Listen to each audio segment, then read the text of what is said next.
Universidad Autónoma Indígena de México. Toda la gente, todos los pueblos.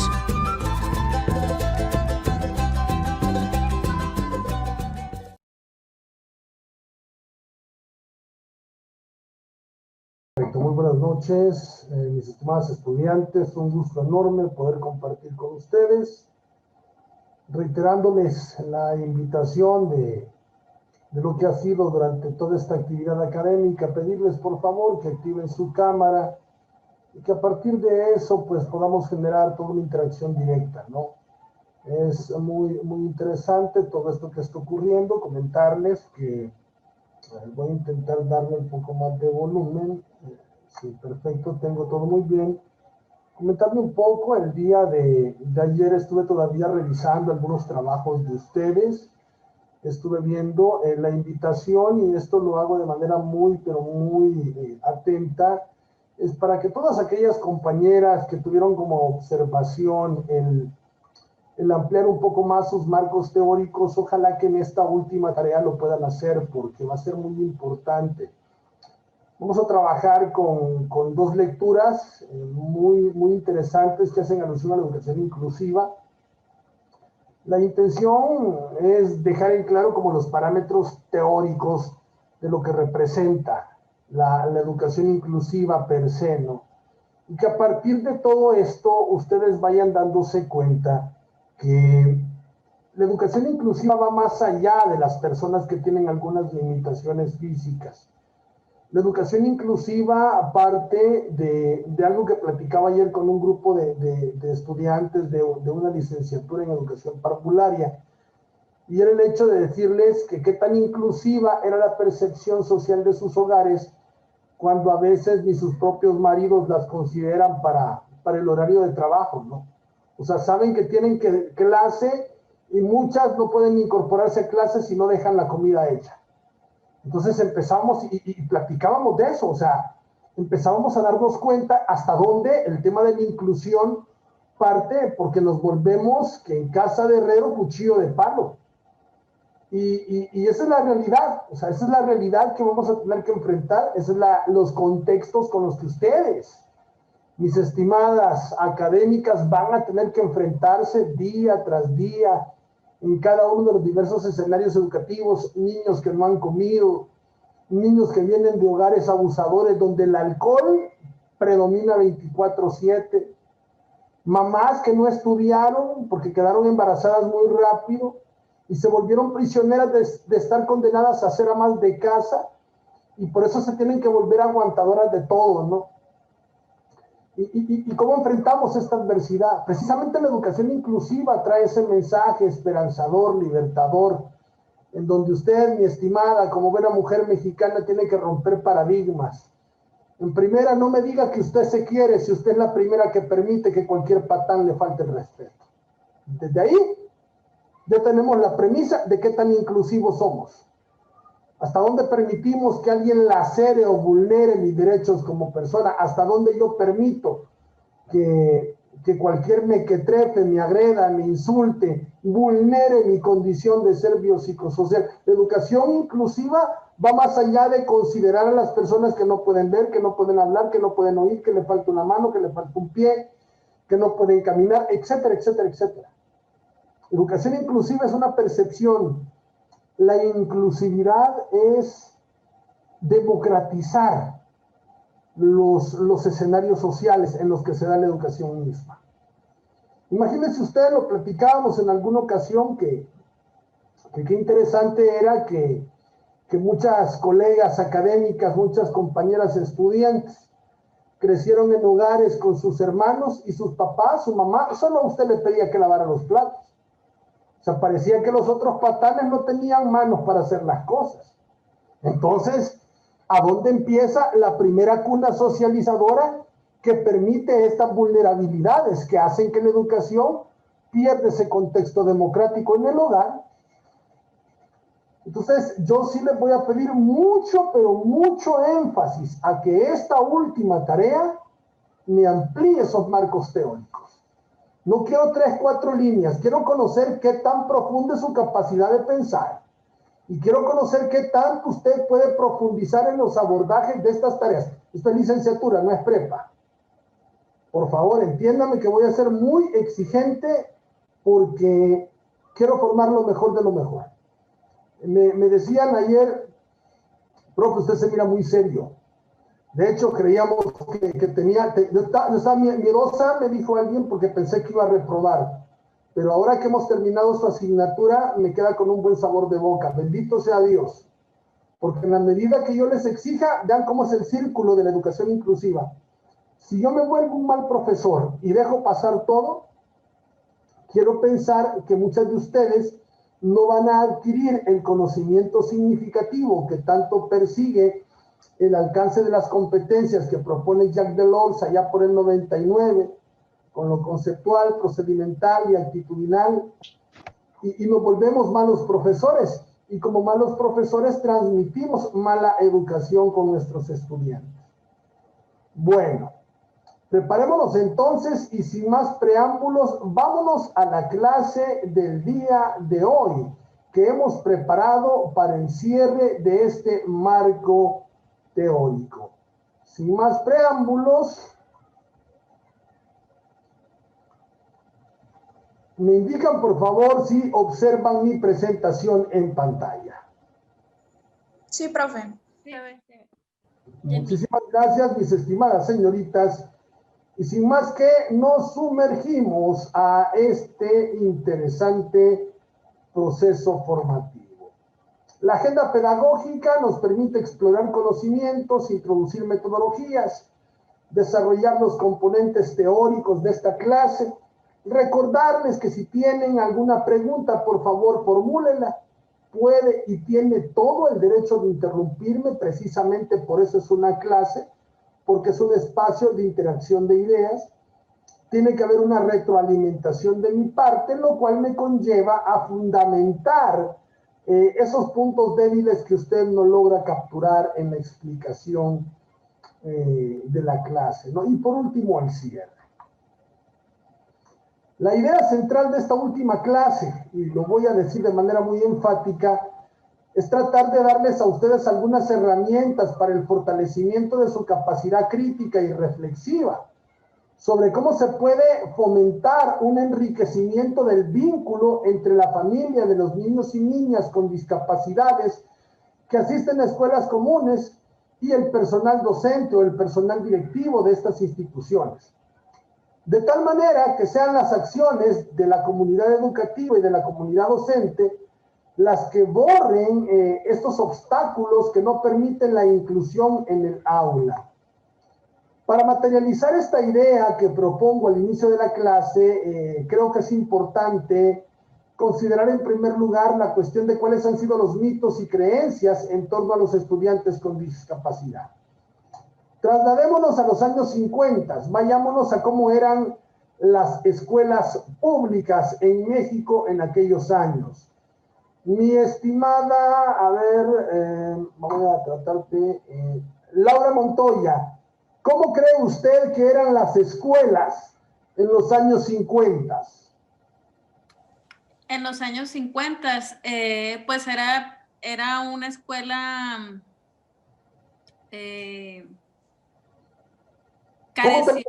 carecía de tecnología para empezar. No había las tecnologías que hay ahora, no había tanta libertad para la mujer. La mujer, era raro que una mujer estuviera en una escuela. ¿Cómo te imaginas la formación de esos profesores en aquellos años? Muy rígidos. Rígidos, eran muy ¿no? rígidos, sí. Eran muy, pues, mi abuela decía que les pegaban mucho.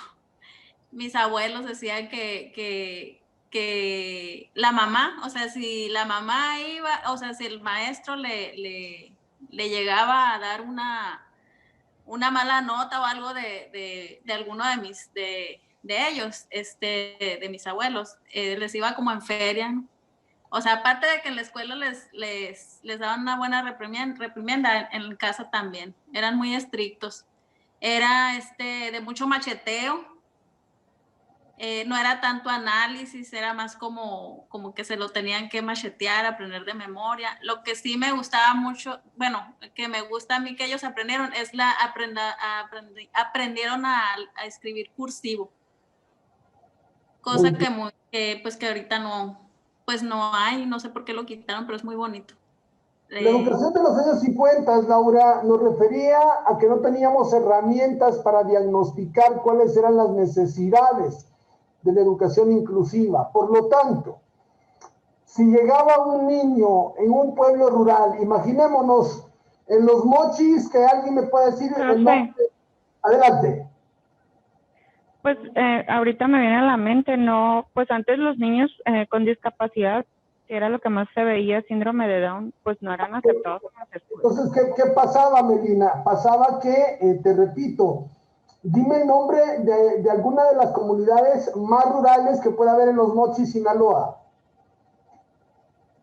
Ay, pues hay bastantes en los Mochis. Una que me menciones. Ejido Benito Juárez. Ok, entonces pensemos allá, ¿no? En Benito Juárez aparecía un niño con espectro autista. ¿Y sabe qué creía la gente cuando miraba estos actuares conductuales de los niños? Que tenía mal de ojo, que Sí, tenía, era lo que le iba a decir. que tenía brujería. Ajá, Melina, que estaban poseídos. Melina, no habían condiciones para detectar efectivamente el tema de las necesidades educativas especiales. En aquellos entonces, incluso yéndonos un poco más atrás, se le reprochaba a la mujer si su hijo nacía con el síndrome Down. Y decían que había sido una mujer mala, que la luna tenía alguna injerencia en el parto, que no había comido bien. O sea, nadie Sí, pensó. se piensa mucho que también, por ejemplo, dicen, ay, que la luna, que los eclipses y todo eso, pues, pero no son cosas, no son esas causas, pues. Claro, ahora lo pensamos, Melina, en el tenor de un siglo XXI. Pero realmente cuando pensamos en un pasado no muy lejano, nos damos cuenta que no habían formas de darle un basamento científico a estas necesidades educativas. No obstante, luego con el aparecimiento de la ciencia, con la exploración de la investigación de estos temas, nos fuimos dando cuenta de que íbamos a encontrarnos con herramientas que iban a permitir derribar estas barreras de la ignorancia y nos iban a permitir que los profesores, que padres de familia, que científicos, que médicos, pudiesen colaborar para enfocarse en la adquisición de mecanismos potenciales para atender a personas con discapacidad y no verlo como un defecto, sino como una oportunidad de mejora, ¿no? De repente, Maestro, adelante.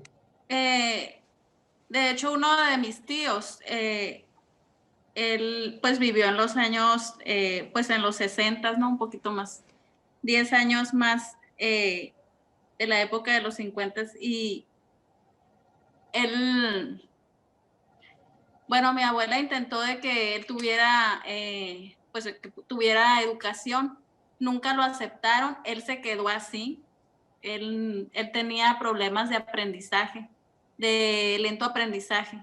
Entonces, él lo que pudo hacer mi abuela es, bueno, mi abuelo le enseñó la mecánica para que él se pudiera, es muy inteligente él, pero en la escuela pues nunca lo aceptaron, nunca pudo tener su educación primaria ni siquiera. Entonces, él sobrevivió como ayudante de mecánico. Entonces, eso fue lo que lo ayudó. Pero él tenía él quería aprender, él quería ir a una escuela, él quería ser como los niños, bueno, como los jóvenes normales, ¿no? Entonces pasó el tiempo, una de mis tías tuvo un hijo, igual pasó lo mismo, eso fue en los años 70, en los años 80. Yo tuve un hermano que también tiene capacidades, es de capacidades diferentes, nos llevamos como 3 años. y yo no entendía por qué yo iba a una escuela pues normal y por qué él tenía, en ese entonces había en Guamúchil una escuela para niños con capacidades diferentes, ya existía en los años 80. Entonces yo no entendía por qué mi hermano iba a una escuela, que íbamos a escuelas diferentes. ¿Por qué lo rechazaban a él? ¿Por qué no podíamos estar juntos, pues? Sin embargo, pues esta escuela carecía de muchas cosas. Los maestros estaban preparados, no como ahora, pero sí tenían cierta preparación que sí les ayudó a los niños, pero sí les hacía falta bastante. Sí, y carecían también de muchos materiales, de tecnología. ¿Cómo percibes tú, y esto es algo que estoy haciendo anotaciones? Bien, ahora sí ya. Quiero hacer énfasis en esto que nos comparte Laura. Aquí ocurren varias cosas. Lo primero es, no teníamos herramientas que nos permitieran identificar cuáles eran estas necesidades educativas. Número uno. Número dos, había muy poca aceptación para estos escenarios. O sea, se creía que una persona con capacidad de lento aprendizaje era una persona loca. De ignorancia, o sea, la ignorancia nos hace hablar estupideces. Cuando un niño tenía atención, déficit atencional, igual, ¿no? Hay que encerrarlo porque está loco.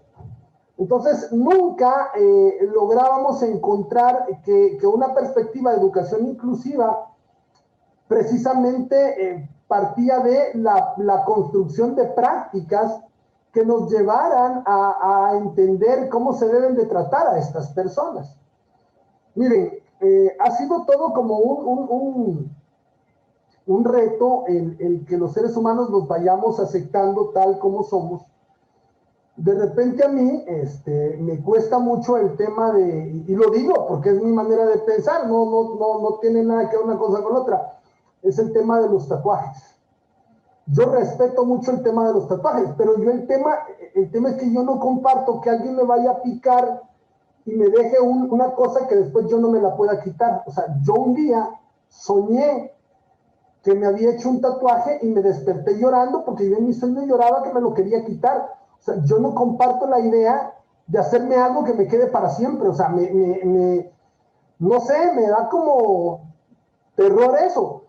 Pero es una forma de pensar, y tengo también amigos, tengo amigas que tienen su cuerpo plagado de tatuajes artísticos muy bonitos, y cada tatuaje tiene una razón de ser. Entonces, acá la cuestión es hasta dónde lo inclusivo me tiene que a mí adecuar que en la mente un tatuaje no es malo. Y con esto no estoy diciendo que yo me voy a hacer uno, lo que estoy diciendo es que el cambio de paradigma mental, o sea, el cambio tiene que estar en nuestra mente. Yo les pongo esto, por ejemplo. Y esta es una cuestión muy personal, ¿no? Yo no consumo bebidas embriagantes, o sea, yo alcohol no lo consumo. Entonces, a mí me cuesta mucho entender por qué la gente gasta tanto en alcohol. Pues yo respeto, o sea, de repente tengo unos amigos que cuentan que sus problemas radican en que la muchacha quiere que el hombre deje de tomar y él no quiere dejar de tomar, y uno dice, bueno, ¿y qué tanto puede costar tomar? O sea, pero son cuestiones que yo las entiendo así. Hay gente que no puede salir un fin de semana si no se está tomando una cerveza. En Alemania es parte de la cultura tomar cerveza y no se ve mal. En Rusia la gente bebe vodka y pues tienen una gran tolerancia a la ingesta alcohólica. Y no lo toman porque quieran, sino porque las bajas temperaturas que se viven en esos países, pues para entrar sus cuerpos en calor, tienen que consumir un trago de vodka. Entonces, la inclusión está en nuestra mente. La inclusión parte de un elemento que se llama tolerancia. ¿Por qué creen que es importante la tolerancia? ¿Alguien que no haya participado, que me quiera ayudar, por favor?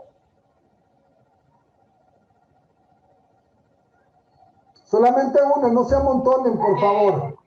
Profe, buenas tardes. Muy buenas tardes, mi estimada Perla. Te escuchamos. Pues yo pienso que la tolerancia es muy importante, y más cuando estamos en preparación para atender diferentes casos y diferentes pues personas o niños o edades o etapas o no sé. Pues la tolerancia nos ayuda a relajarnos y saber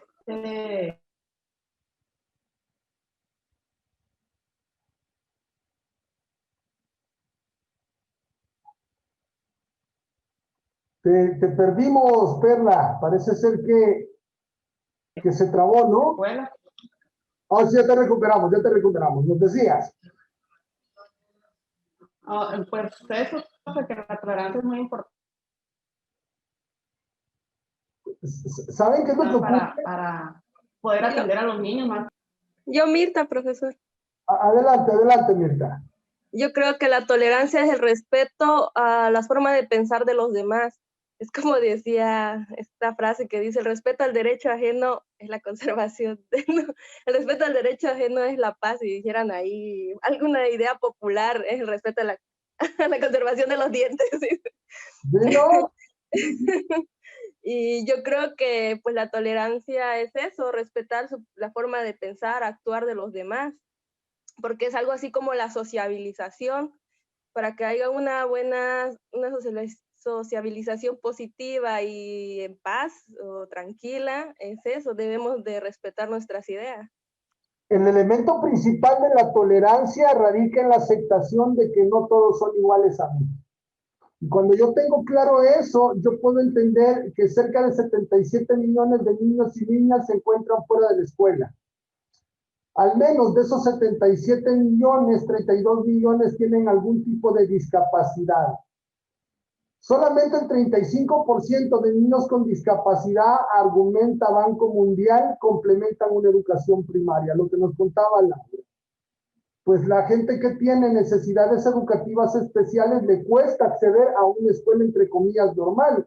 Y resulta ser que los niños que tienen algún tipo de deficiencia mental terminan siendo más normales que la conducta de muchos que asumen ser normales, ¿no? Porque nadie puede entender que sea normal el aceptar la gran cantidad de feminicidios que se llevan a cabo en este país, o la manera tan animala de actuar de muchos que aún sabiendo que hay una enfermedad tan mortal como el COVID, celebren fiestas y anden en la calle sin mascarilla y desprotegidos.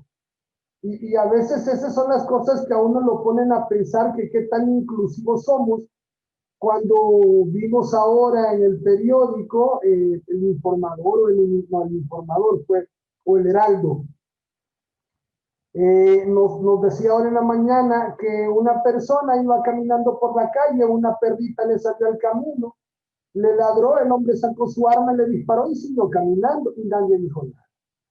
Entonces, ¿hasta dónde actuamos como animales, los que se supone que somos normales, ¿no? La mayoría de los niños que tienen alguna discapacidad realmente tienen como elemento común que no participan en la escuela con otros niños sin discapacidad, y eso no es ser inclusivo.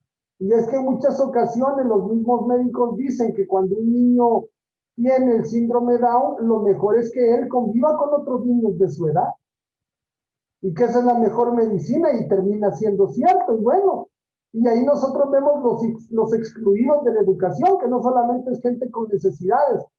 Hay víctimas que tienen que excluirse de la educación porque pues les toca migrar, por ejemplo. Hay víctima población con SIDA.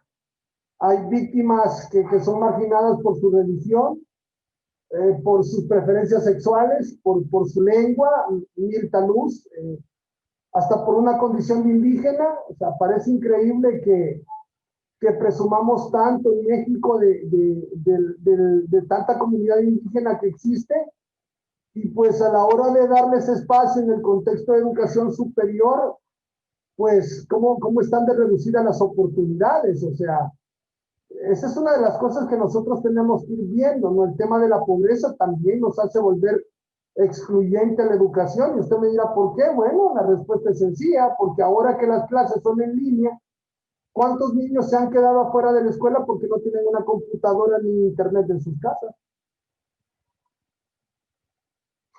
¿Cuántos niños abandonan la escuela porque tienen que trabajar, ¿no?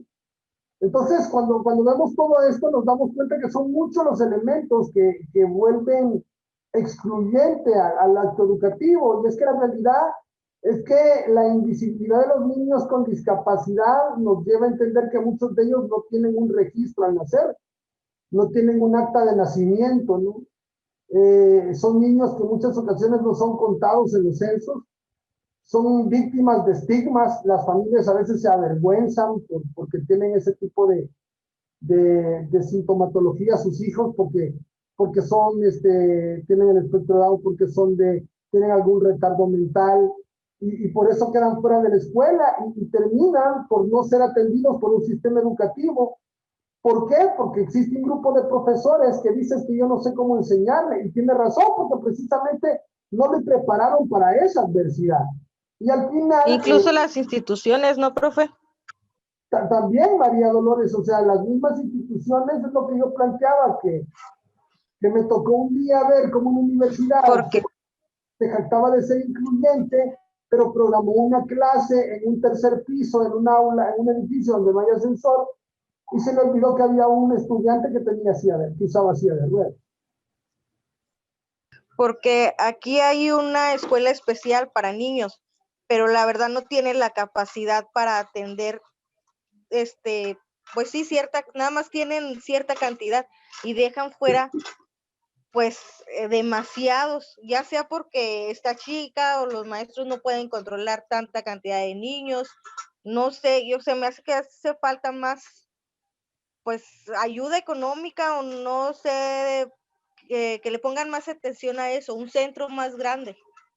Sí, yo creo que realmente seguimos con un gobierno que no está dándole la importancia al tema de la educación inclusiva, seguimos con discursos más preocupados por el activismo político, y la gente sí funciona, y es que nadie me dejará mentir, pues si usted tiene un familiar que es político y por eso usted tiene un trabajo, pues usted ¿qué? Usted va a apoyar la política, o sea, también eso se acomoda, ¿no? Claro, los que no tienen a un estudiante con una necesidad educativa especial, pues poco o nada hacen por interesarse por este tema, porque dicen, no, yo para qué me voy a meter, a mí no me importa, lo mismo le pasa a los profesores, ¿no? Entonces, lo que pasa es que no tienen un familiar, no sí, lo han vivido. Claro, Laura, por eso es que tú estás muy empoderada con la conciencia de eso, porque conoces en carne propia desde tu núcleo familiar y eso te hace tener sensibilización. Y eso es lo que te da como la ventaja sobre otras profesoras que a lo mejor desconocen de eso, pero cuando tú recibas a un estudiante con una necesidad educativa especial, tú llevas ventaja sobre ello. ¿No te parece, Laura? Así es, maestro. Acá vemos barreras y obstáculos para asistir, pertenecer, participar y aprender. Hay un gran abismo. La gente no ha terminado de darse cuenta que muchas de estas personas tienen más capacidades que personas normales. Y lo voy a poner en este sentido. Y las autoridades lo saben, no creo que no hay problema en que yo lo diga.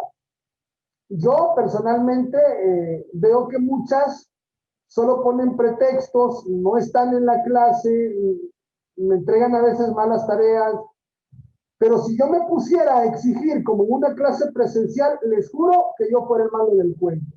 O sea, nos falta reconocer que a veces nosotros mismos no estamos dando el 1000% de entrega en los procesos educativos. Y a veces es más fácil para usted ver defectos que ver sus propios defectos. Porque es más fácil decir que el profesor es malo porque deja mucha tarea y no decir yo soy mal estudiante porque no le estoy dedicando el tiempo necesario a mi formación como profesional. Esas son las barreras que tenemos. Problemas tenemos todos. El 2021 es un año para dejar de llorar. Ya deje el COVID atrás, tome las medidas, respete la sana distancia, use mascarilla, lávese las manos. Le están diciendo qué hacer y no lo hace. No me cree, vaya, camine por Sinaloa, dése cuenta por cuánta calle y cuánta gente irresponsablemente ahorita está en las cantinas, pero las escuelas siguen cerradas. Entonces, ¿quién pone las barreras? Díganme ustedes, señoritas, díganme. Ese es el problema de la falta de inclusividad en la educación. Que mientras en México se siga consumiendo más cerveza que leche, seguiremos igual de jodidos con ese pensamiento arcaico. Porque una educación inclusiva es una educación que me permite ver en mi carrera universitaria una escalera social para avanzar, no para retroceder. Platicaba con un grupo de estudiantes, señoritas, y les decía, ¿quién es más culpable? El novio violento, como dicen ahora ustedes los tóxicos. El novio tóxico, tu pareja tóxica, que te violenta, que te amedrenta, que te amenaza, o tú que permites ese tipo de actuar. ¿En dónde está el problema? ¿Quién es peor? ¿Quién permite o quién actúa? ¿Quién materializa la violencia? ¿Quién permite?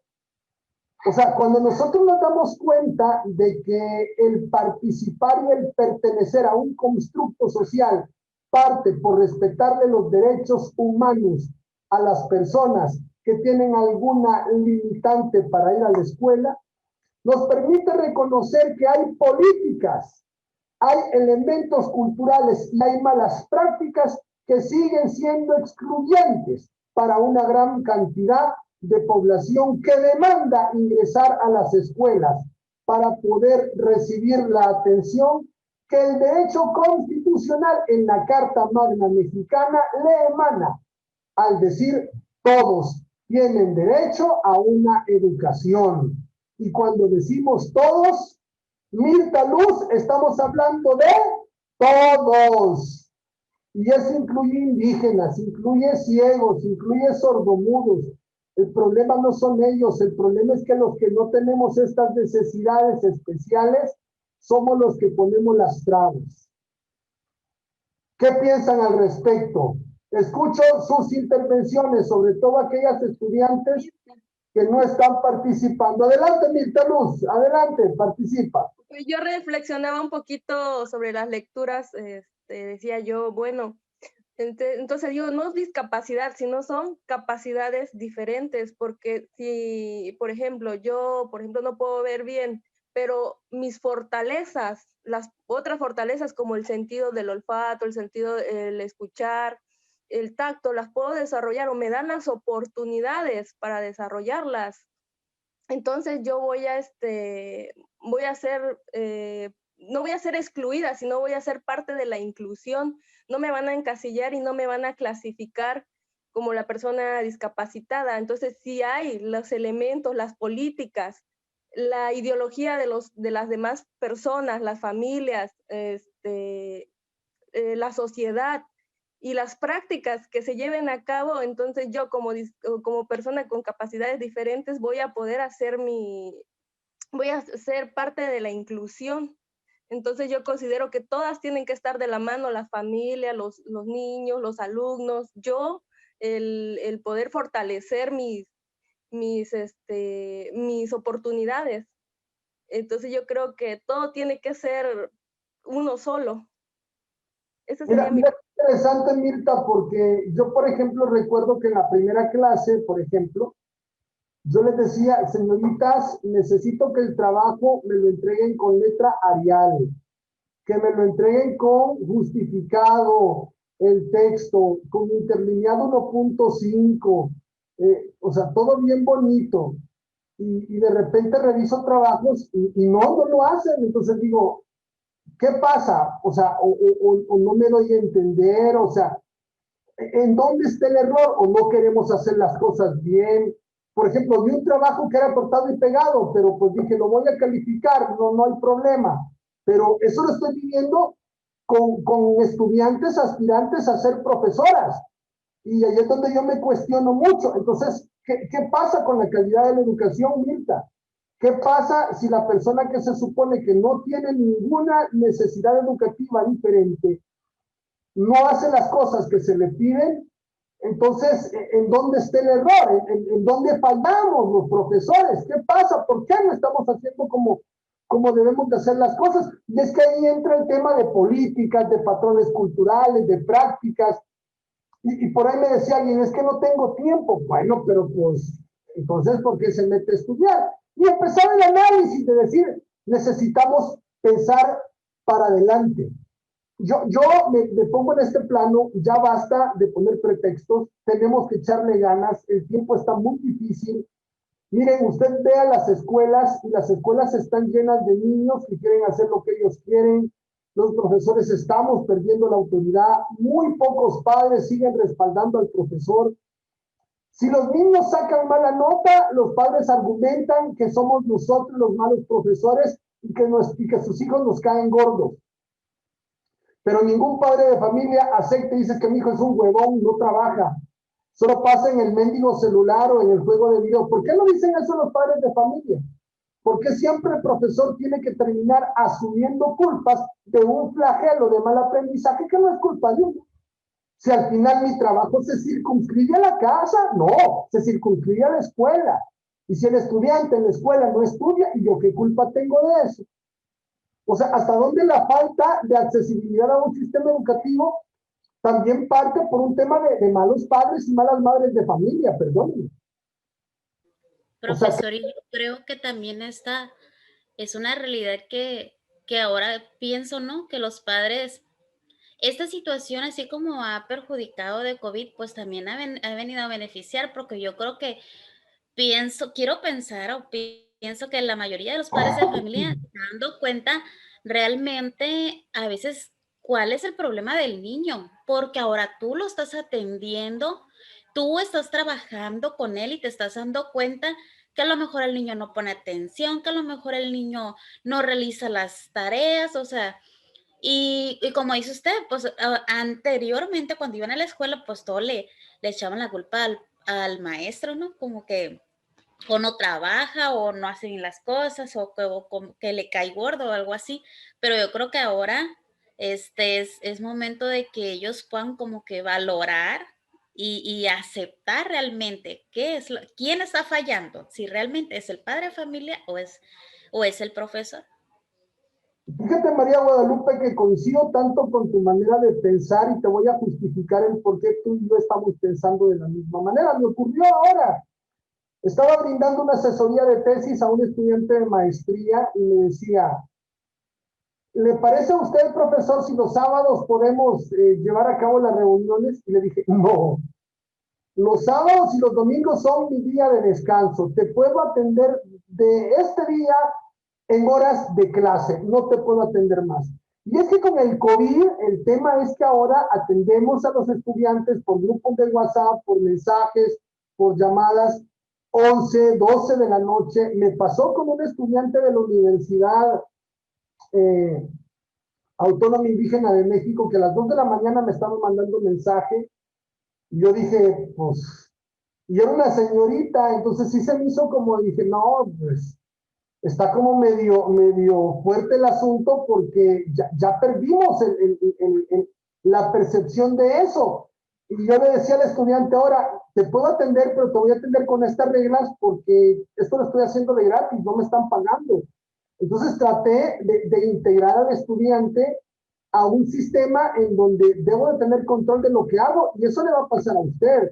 Si usted pierde el control, va a tener todo el tiempo a los papás encima de usted reclamándole por todo y por nada y tratando de culpabilizarlo a usted por acciones en las que usted lo que menos tiene, vela en ese entierro. Tenemos que aprender a diferenciar que parte de la inclusión educativa es que padres y madres asuman su función en el interior del hogar. Por eso es que cuando hablamos de exclusión, integración e inclusión, vemos que son tres palabras que realmente representan acciones distintamente opuestas una de la otra.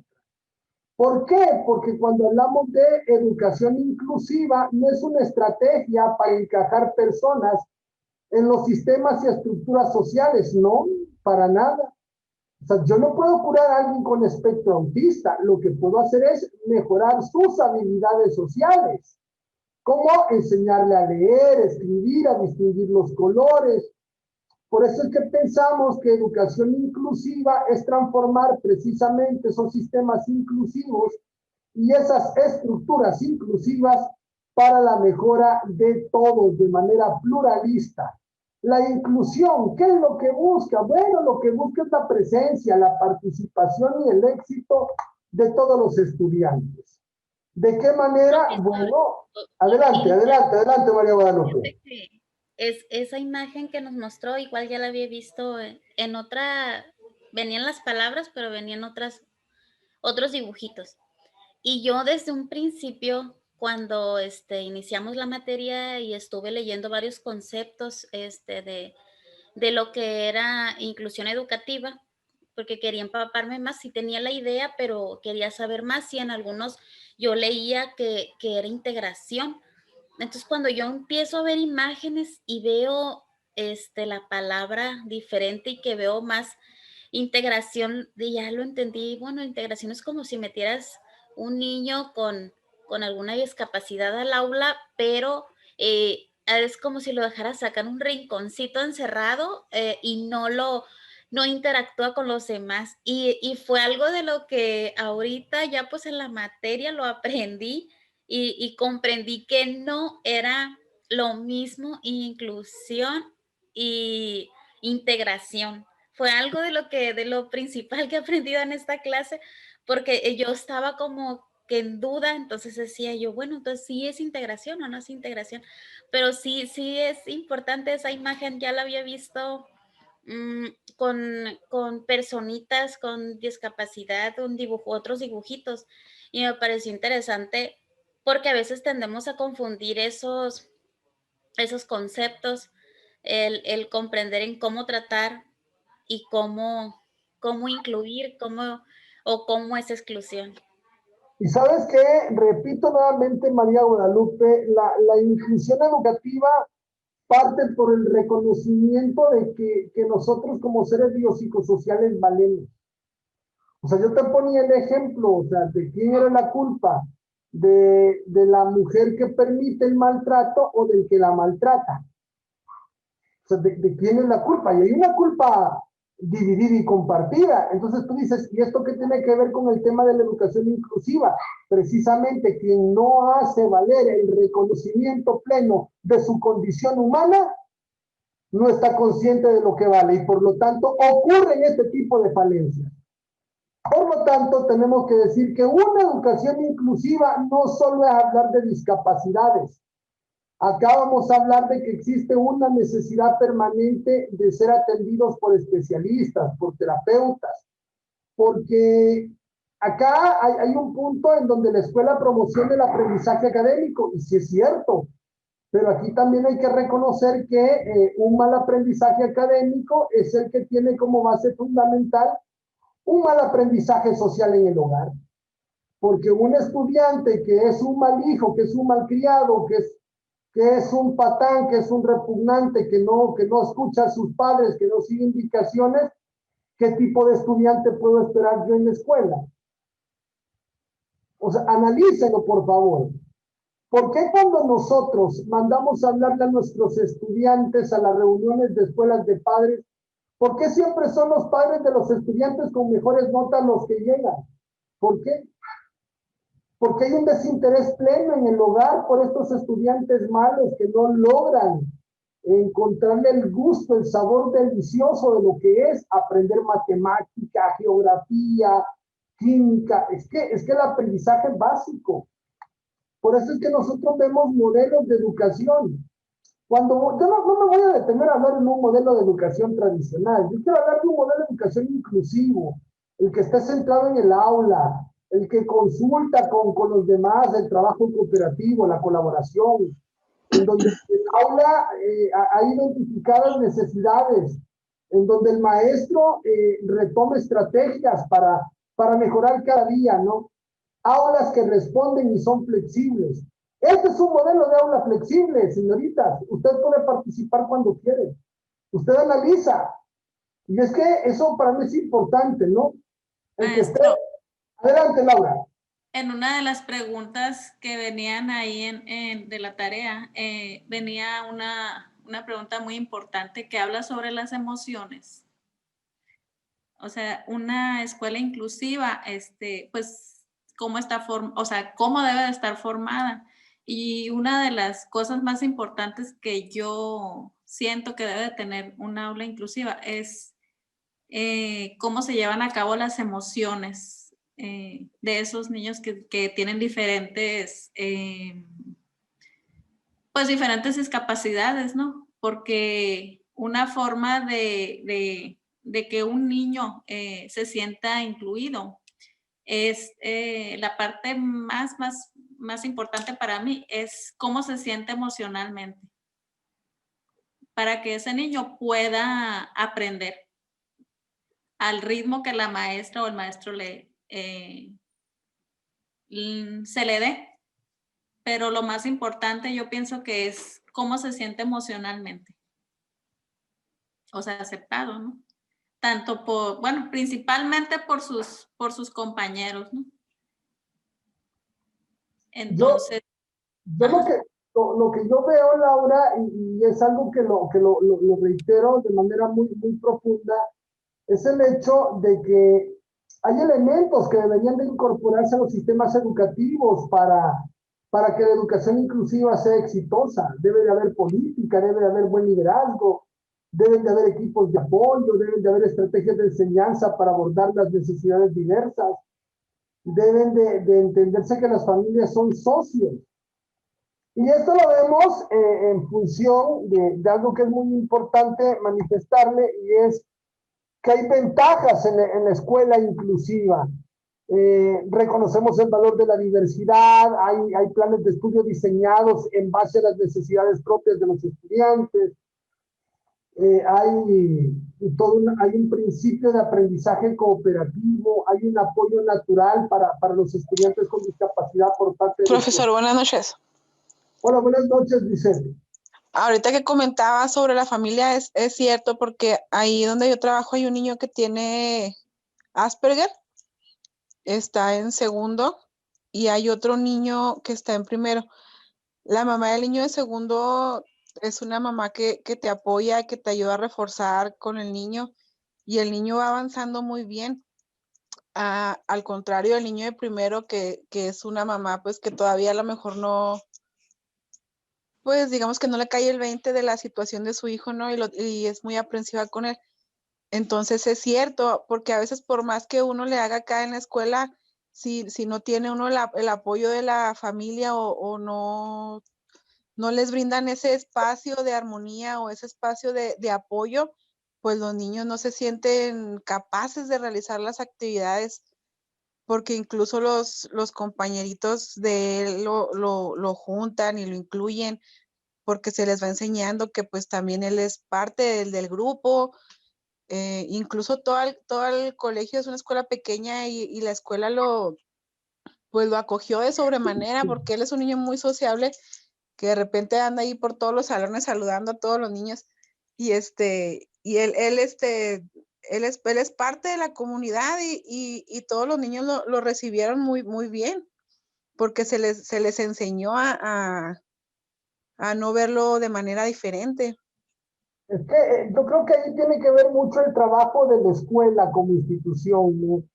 Yo, sin conocer esa escuela, al ver ese grado de aceptación que tiene un niño con un espectro como el de Asperger, sí te puedo decir, es una escuela que tiene una buena dirección, que sabe lo que quiere, que sabe entender, que sabe comprender, que sabe asimilar que hay muchas personas con necesidades educativas especiales, y eso precisamente hace que la escuela se vuelva un centro de apoyo institucional indispensable como aliado de la familia de este niño.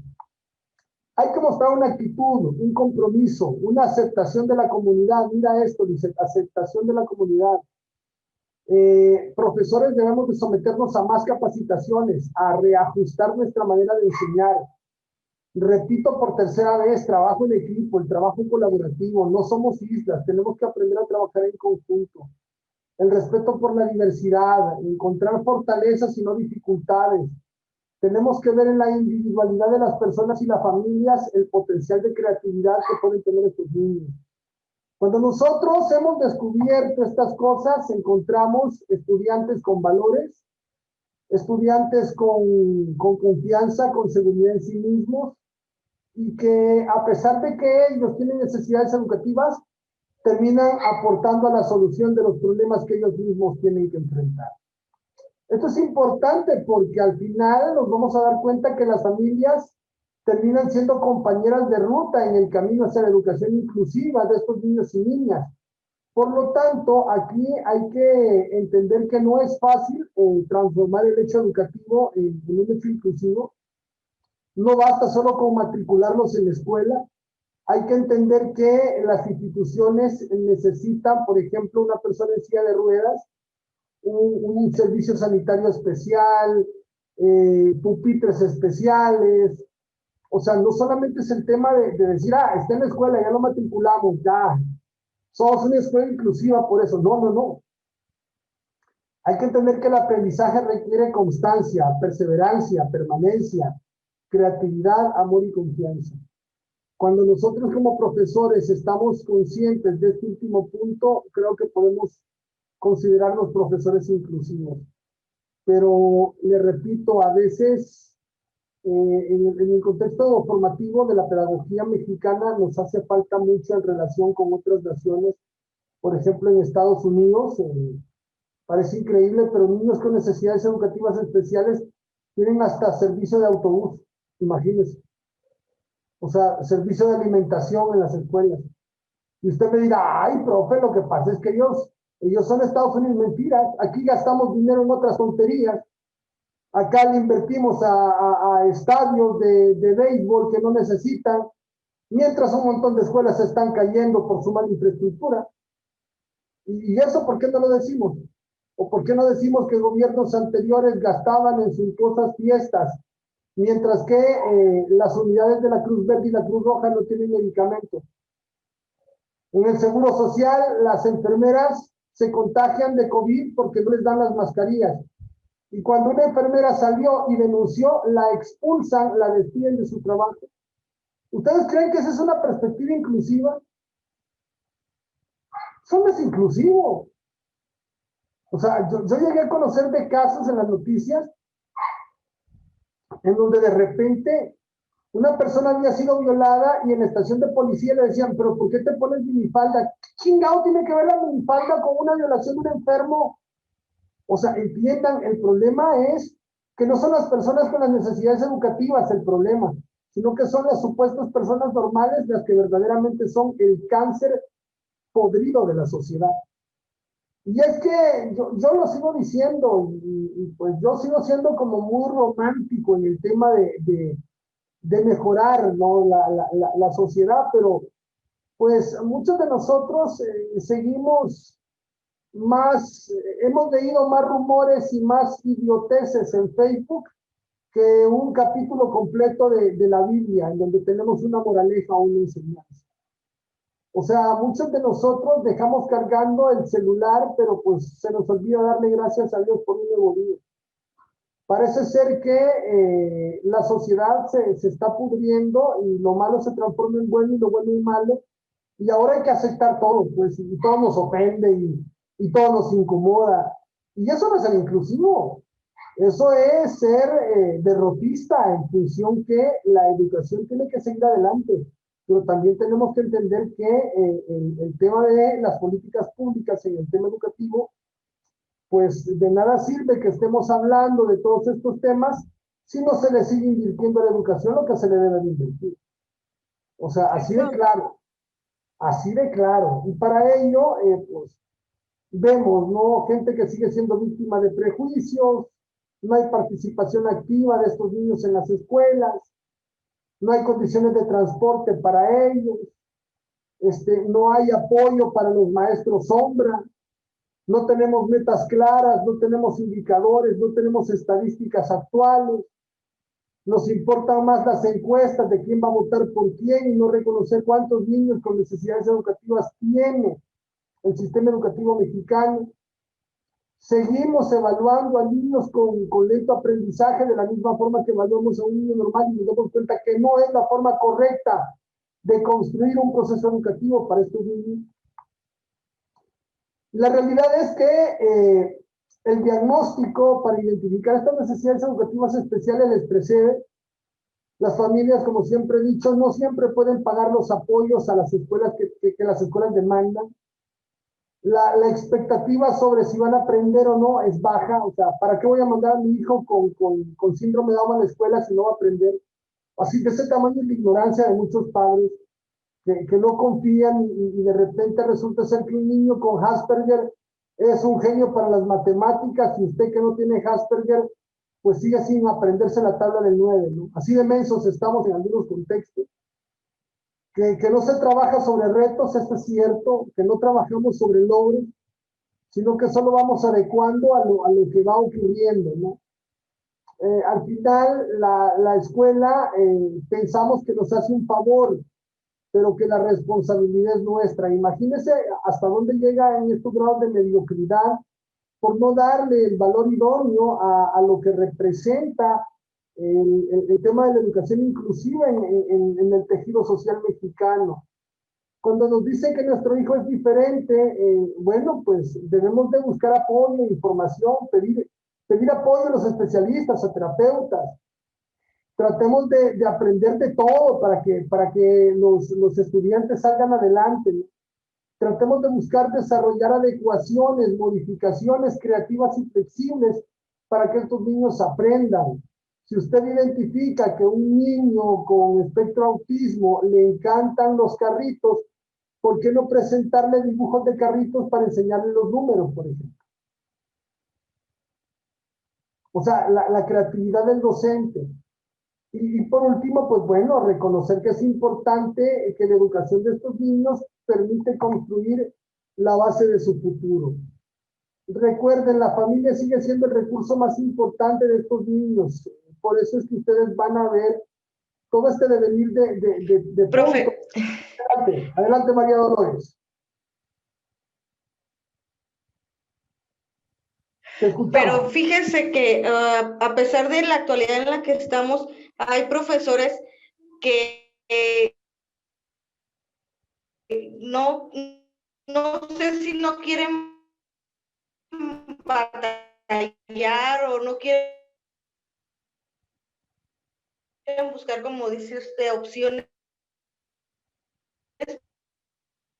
para calificar al niño. Niño que tenía déficit de atención, bien, excelente, y la mamá le decía, para aprender al nivel, y pues no sería que la maestra no tenía pues la paciencia o no quería hacer, pensaría que sería doble trabajo, el buscar calificar al niño de diferente manera y al resto de los demás. Entonces, también, como dice usted, es la sociedad o a veces la forma de pensar de uno mismo. María Dolores.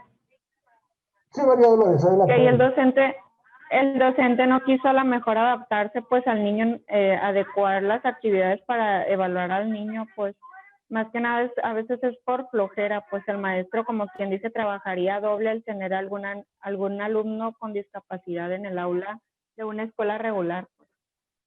Es que ¿sabes qué es lo que pasa, Melina? También aquí hay un tema que es muy importante. Profe.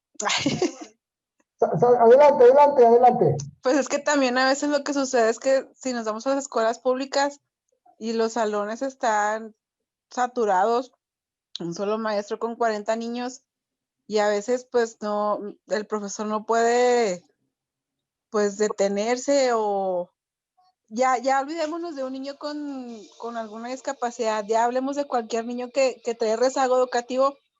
Es difícil para un maestro detenerse y sacar a esos niños que traen rezago, porque luego los demás también se van a ir quedando atrás. Entonces, también al maestro le piden que termine contenidos, que haga cosas. Entonces, también para ellos a veces es un poco complicado, y más cuando no se tiene el apoyo de la comunidad escolar.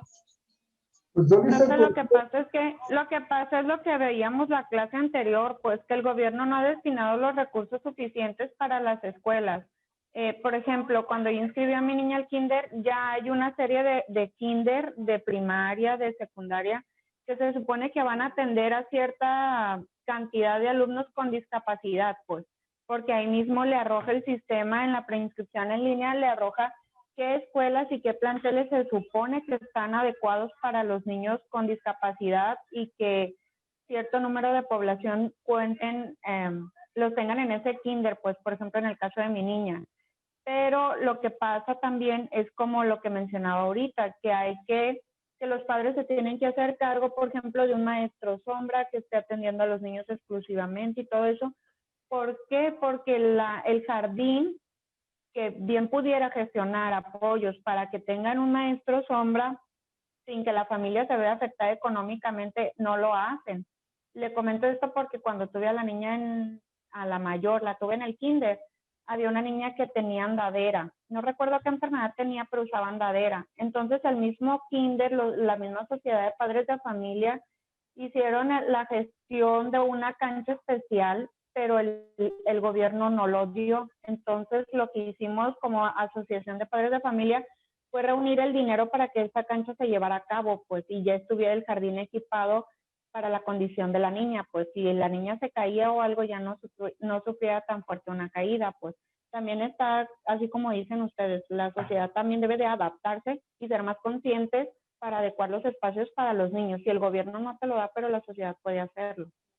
Yo sigo creyendo que es un tema de dignificación, chicas, y el tema de la dignificación docente es que mientras los huevones que hacen grilla política sigan ganando 20,000, 30,000 pesos por hacer nada en diversas instituciones del gobierno y los profesores sigamos ganando una miseria y todavía nos echen la culpa de todos los malos haberes habidos y por haber de una sociedad mal formada, pues también se me hace muy injusto que los profesores asumamos siempre la culpa de todo, ¿no?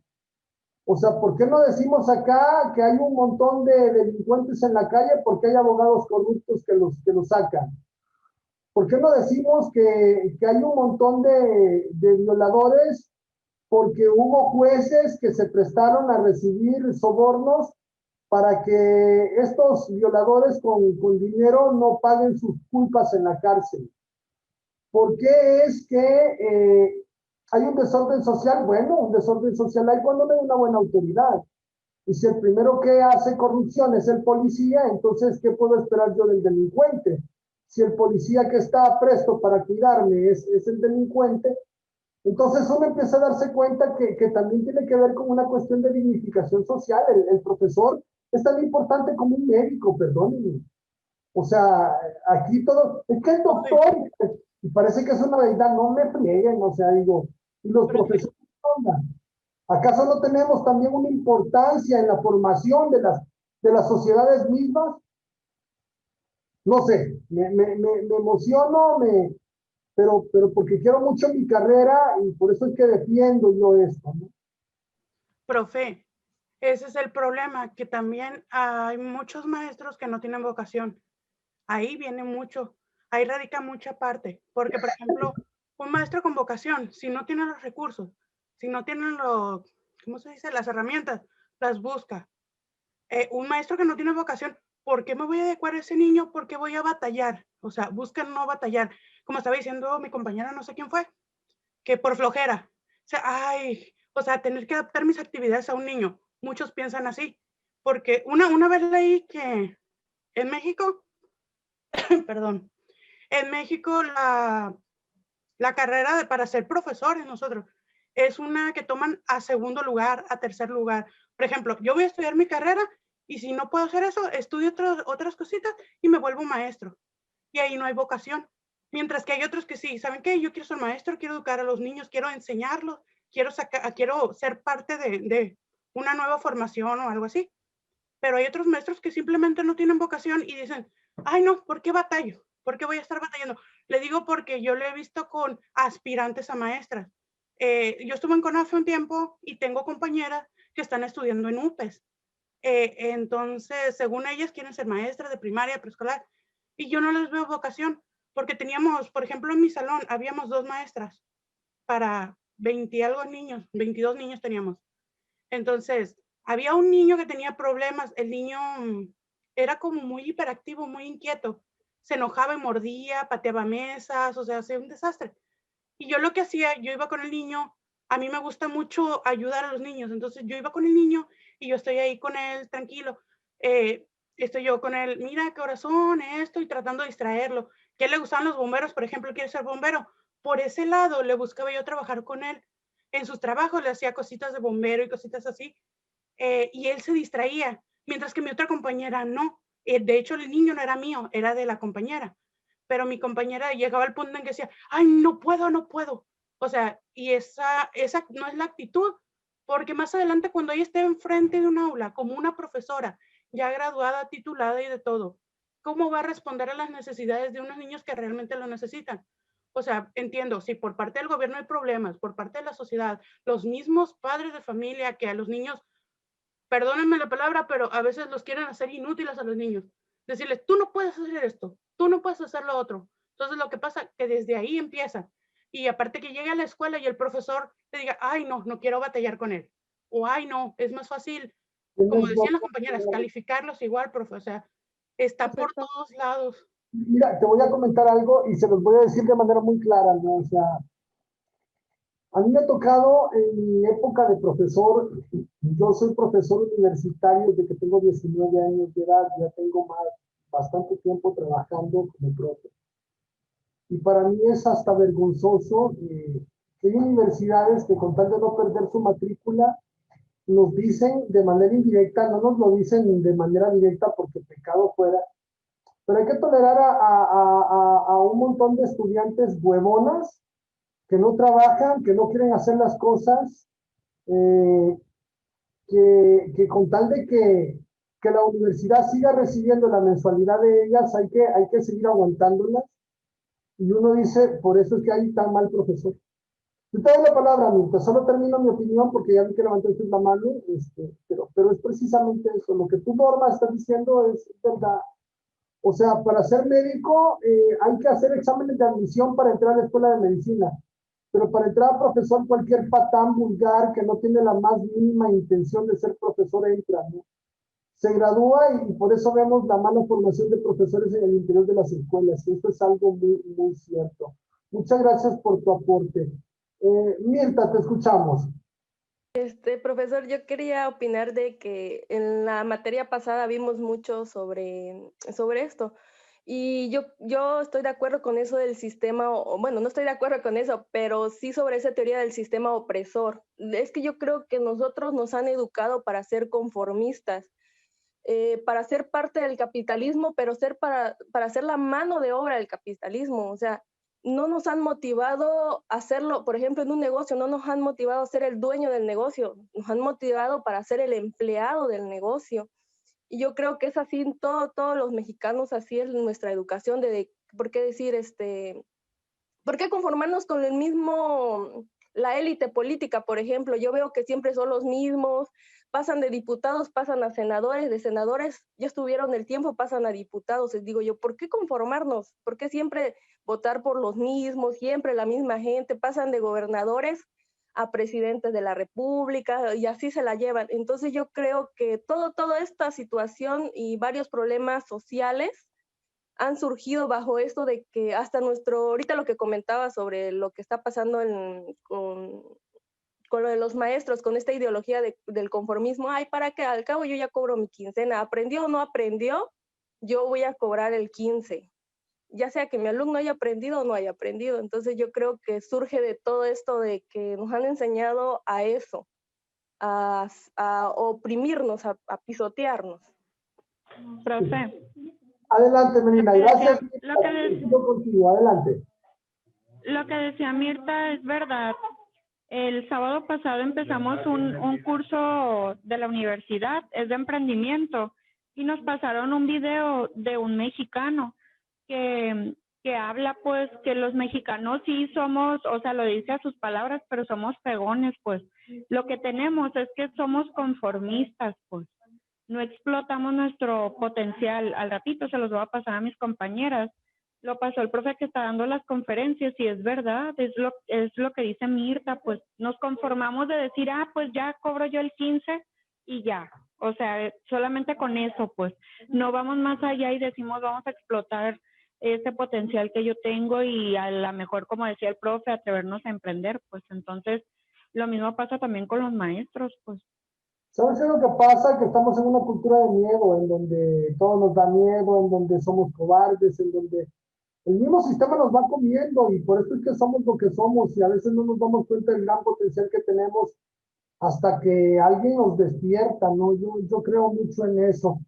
Pero bueno, imagínense cómo no estaremos, que por ejemplo yo tengo una clase que, pues con ustedes me pasa, si no termino rápido en los tiempos que me imponen, pues se me cierra el video y ya no puedo continuar, entonces digo, pues también es, de alguna manera es opresor eso, porque debería de tener la libertad de que usted hable, que usted participe. Entonces sí, Mirta, qué bueno que lo señales, qué bueno, Melina, que lo reconozcas, y qué bueno, Norma, que hayas hecho todo un análisis de lo que estamos compartiendo, ¿no? Al finalizar, yo puedo decir que niños que aprenden juntos, aprenden a vivir juntos, ¿no? Yo creo que esa es la moraleja de la educación inclusiva. Vamos a ver entonces un poco las indicaciones para el informe de las tareas que vamos a hacer esta semana. Vamos por partes. Vamos a trabajar con unos controles de lectura. Estos controles de lectura les comparto cómo van a estar compuestos. Este es el link. Mi estimada Denise, hoy te sentí muy calladita, Denise. Hoy no me participaste. ¿Qué pasó, Denise? Perdón, profe, traigo dolor de cabeza. ¿Y eso, mija? ¿Qué pasó? ¿No ha comido bien? ¿Está enferma? ¿Qué pasa, Denise? ¿Qué pasa? Usted siempre es muy activa, ¿eh? Sí, profe, una disculpa. No es necesario que se disculpe, al contrario, porque pues siempre ha sido muy atenta, muy dedicada, pues por eso le estoy preguntando, que la sentí ahora muy callada. Bueno, veamos esto. Miren, les dejo el link, Denise, se lo compartes a tus compañeras. En ese link ustedes van a encontrar esto. Les comparto. Sí ven ahorita, ¿abrieron el link? Es que no están viendo pantalla, ¿verdad? Sí, profe. Oh. Sí. Bien, ya, se los pasas, Denise, porfa. Bien, este es un control de lectura que se llama inclusión y tiempo pleno. Se complementan o excluyen. Es un estudio de un caso, es estudio y reflexión de un caso. Es una lectura de 3 párrafos. Pero estos 3 párrafos tienen una intención muy clara. Y aquí están. Aquí dice discusión en equipos, pero usted va a ser individual, como yo le he pedido en un documento en Word, la letra A y el número 2, el justificado, interlineado, el 1.5, etcétera, etcétera, etcétera. Por favor, espero que esta ocasión no tenga que estarle yo pidiendo que hagan las cosas como se las requiero. Subirlo a la plataforma. Solamente van a subir una actividad, la actividad A, nada más. Ya les voy a explicar qué es lo que van a hacer. Solamente repito, en un informe van a hacer todo. Aquí están las preguntas. ¿Cuál es el problema presentado en el caso? ¿Consideras que los docentes tienen la razón? ¿Qué respuestas propondrías ante las preguntas planteadas? ¿Qué estrategias sugerirían para que la escuela se convierta en una escuela de tiempo pleno? ¿Es posible una escuela de tiempo pleno que no sea inclusiva? Entonces usted, después de esta lectura, va a poner hoja de respuesta. Ojo, después de esta primera lectura, hoja de respuesta, y va a poner la pregunta y las respuestas que usted va a derivar sobre la base de la lectura. Reitero nuevamente, lee esta página, por ejemplo, se posiciona aquí, le da clic para que le baje una hoja en blanco, ahí le pone hoja de respuestas 1, y ahí coloca pregunta y respuesta, no solo respuesta, porque necesito leer qué usted opina de la pregunta que le estoy formulando.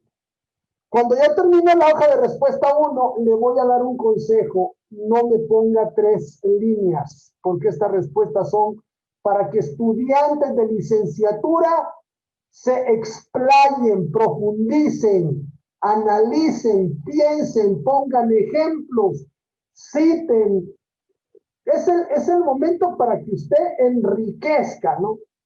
Una lectura de 3 párrafos tiene para enriquecerlo todo lo que sea posible. Entre más extenso el trabajo, mejor, hay más carne. Evítese de cortar y pegar de otros documentos, por favor, porque al final siempre me doy cuenta, lo paso por el software Tunnel y ya con eso estoy verificando si hay plagio. Luego, cuando ya llenó la hoja de respuestas 1, se va a la segunda lectura. Esta segunda lectura es una lectura que se retoma de un libro de Vygotsky que se llama Los procesos psicológicos superiores. Entonces, usted lee, es 1, 2, 3, 4, 5 fragmentos y responde en una hoja de respuesta 2, después de esta. ¿Qué conocía usted de Vygotsky antes de leerlo? ¿Qué ideas del fragmento le llamaron la atención? ¿Por qué Vygotsky considera importante la interacción social en los procesos cognitivos?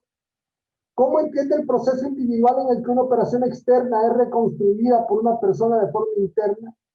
¿Y por qué plantea Vygotsky que el sistema simbólico es mediador entre el hombre y la sociedad? Cuando usted haya resuelto estas preguntas, usted va a trabajar en el examen final, que lo va a incorporar en el mismo documento. ¿Cuál es el examen final? Ahí les va.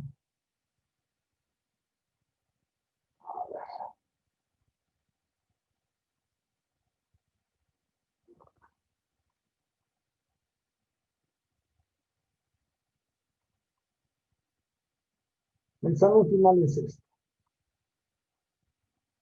Bueno, Ana Rivas, hoy no me participaste. ¿Qué pasó? Hoy también estuviste muy en silencio. ¿Qué pasó, Ana? Nunca me faltas en la clase. ¿Qué te pasó, hija? Estuve a punto de participar, pero sí me quedé con algunos temas ahí guardaditos. Ahorita que estaban comentando mis compañeras sobre las teorías, a mí en la clase de teorías pedagógicas se me quedó bien grabada una teoría de Freire, que es la teoría de los oprimidos, donde dice que todos los niños de bajos recursos y que son así excluidos de la sociedad, pues están siendo educados de una manera, pues la educación de los oprimidos, donde dice que ellos están recibiendo educación para trabajar para los, pues sí, pues para los dueños de las empresas y así, hasta que ellos ya no pueden más y explotan. Eso fue lo que se me quedó así bien. Eso es parte de lo que te toca vivir, Ana, cuando trabajas en los colegios privados. O sea, cuando trabajas para el sector privado, en donde te pagan menos y te exigen más.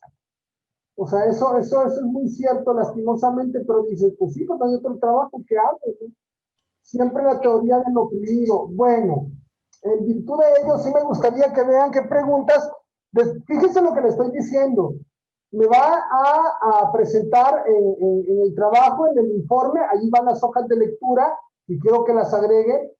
En las hojas de respuesta que le va a agregar a esto, necesito por favor que al final me responda el examen final de la materia. En la primera pregunta del examen final le pregunto, durante el desarrollo de esta asignatura he aprendido, y vas a explicar qué fue lo que aprendiste. Durante el desarrollo de la asignatura me ha sorprendido, ¿qué fue lo que te sorprendió? Tercera pregunta, durante el desarrollo de la asignatura he observado, ¿qué observaste? Cuarta pregunta, durante el desarrollo de la asignatura he descubierto, ¿qué fue lo que descubriste? Durante el desarrollo de la asignatura, ¿qué fue lo que me ha gustado? ¿Qué fue lo que te gustó de la asignatura? Y por último, el desarrollo de la asignatura. ¿Cuál fue el aspecto metodológico con el que más te identificaste durante el curso y por qué? ¿Te gustó la participación? ¿Te gustaron los recursos tecnológicos que te di? ¿Qué fue lo que te gustó de la asignatura? ¿Qué fue lo que te gustó de esta manera de trabajar en contextos virtuales? ¿Cuál fue ese aspecto metodológico? Entonces, de la lectura 1, preguntas y respuestas. De la lectura 2, preguntas y respuestas. y al final las respuestas del examen final. Bien, el trabajo lo quiero para el día, ya no les puedo dar mucho tiempo, porque mi intención es que yo ya el miércoles esté entregando notas finales de ustedes.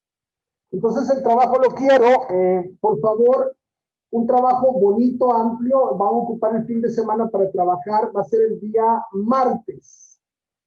Martes hasta las 7 de la noche les voy a dar como hora máxima. Por favor, para que me entreguen sus trabajos. ¿Necesitan que les pase también las preguntas del examen final? Sí, sí, ¿verdad? Sí, profe. Excelente. Las retomo de acá. ¿Se le va a agregar hoja de presentación al archivo? Claro, sí, el trabajo bonito, un informe bonito. ¿De acuerdo?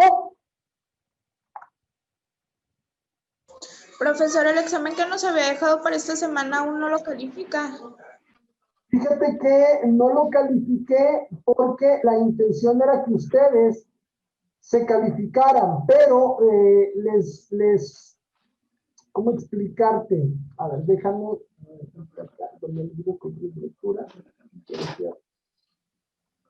la intención era que más que una evaluación de nota, la intención es que usted se pudiera evaluar cómo estaba en el devenir de los contenidos, ¿no? Pero les voy a dar la respuesta sin problema, porque era de poner el numerito, ¿no? Ya ustedes hacen como el cálculo de qué tanto tuvieron. ¿Me recuerdas, Denise, para pasarle las respuestas? Y ahí te encargo. Pero Sí, primero, profe. un par de acetaminofén. Mi consejo, no la quiero pervertir, pero una buena taza de café sin azúcar me caería de maravilla. A mí cuando me duele la cabeza, yo soy muy cafetero. Digo, no vayan a decir después que yo enruté a Denise al vicio del café, pero la verdad que el café, yo el día que no tomo café me duele la cabeza, pero bueno, esperemos que no sea nada grave. Gracias, profe. De mi parte ha sido un gusto trabajar con ustedes. Es un excelente grupo, las felicito, sigan en el camino que van. Les voy a decir algo, no dejen de caminar agarradas de la mano de Dios. Son tiempos difíciles, hay que echarle muchas ganas a la vida, pongan de su parte, en serio, frente a la adversidad, a meterle el acelerador. Si en algo nos equivocamos, soy el primero en revestirme de humildad para pedirles disculpas, pero tengan por seguro algo, lo que vi en cada una de estas clases, intenté dar siempre lo mejor de mí. Un fuerte abrazo, mis estimadas, que Dios me las bendiga en abundancia y pues si alguien quiere aprovechar el espacio, pues el micrófono es de ustedes y como en el matrimonio, hable hoy o calle para siempre. Profe, una pregunta. Entonces, Aprendimos mucho. nada más nos va a contar la actividad que estuvimos en la unidad 2 y lo del examen, ese no nos lo va a calificar. Es que el examen es diagnóstico. El examen es para reafirmar que tanto leyeron, están empoderados. Lo que decía Anita ahorita, no recuerdo tal teoría. Bueno, pues de eso se trata esto, ¿no? De darles herramientas para que lean. No todo es número, me interesa más el aprendizaje significativo. Pero pues yo esperaría el martes estarles dando, no miércoles, estar entregando ya calificaciones a la maestra Clarisa para que se puedan ya subir al sistema. Pero no me fallen ustedes el martes, digo, o sea, yo me comprometo a calificarles miércoles, pero siempre y cuando todas no se me vayan a retrasar con el trabajo. ¿De acuerdo, Pepita? Adelante, adelante. Pues yo pues quiero darle las gracias y la verdad felicitarlo, me gustó mucho su clase a pesar de que fueron pocas. Pues más que nada aprendí a que debemos de tener la mente más abierta ante las situaciones que se nos atraviesen a la sociedad. Entonces, pues sí me siento orgullosa de que yo tengo un jovencito de 15 años y creo que lo llevo por buen camino gracias a todos los temas y a lo que usted nos explicó. Así que muchas gracias y quiero felicitarlo. Al contrario, María, te agradezco con mucha humildad tus palabras, pero yo creo que la calidad de hijo que tienes a sus 15 años es producto de esa mamá que no se le raja la vida, ¿no? Que es mamá, que es profesional, que es trabajadora, que es ama de casa, que es psicóloga, que es nutricionista, porque todos los días tienes que pensar en qué le vas a dar de comer a tu familia, María. Entonces, yo creo que soy yo quien les felicita, porque a pesar de la adversidad decidieron incorporarse a este sistema formativo. Y pues de mi parte, María, y esto va para todas ustedes, cerramos un semestre, cerramos una asignatura. Ojalá que si en un futuro me toca compartir de nuevo con ustedes, sigamos trabajando con estas actividades, mucha lectura, mucha reflexión, y pues de veras que la mejor intención que tiene mi corazón en este momento es desearles que Dios me las bendiga, porque son momentos tan difíciles los que estamos viviendo como humanidad que tenemos que ser más humanos, tenemos que ser menos soberbios, menos egocentristas, menos hipócritas, más tolerantes, más pacientes y a echarle ganas, María. Así es que para atrás ni para agarrar impulso. Les mando un fuerte abrazo cargado de energía positiva. Que Dios me las bendiga en abundancia. Seguimos ahí, por cualquier cosa, pues se comunican conmigo. Cualquier cosa, Denise les puede dar mi número. Y sin problema vamos a estar ahí tratando de apoyarles con libros, con bibliografía, alguna consulta, siempre cuenten conmigo. Bendiciones masivas y recuerden, todo lo podemos en Cristo que nos fortalece. Bendiciones, mis estimadas. Muchas gracias. Gracias, maestra. Gracias, profe. Buenas noches. Gracias. Que la fuerza les acompañe.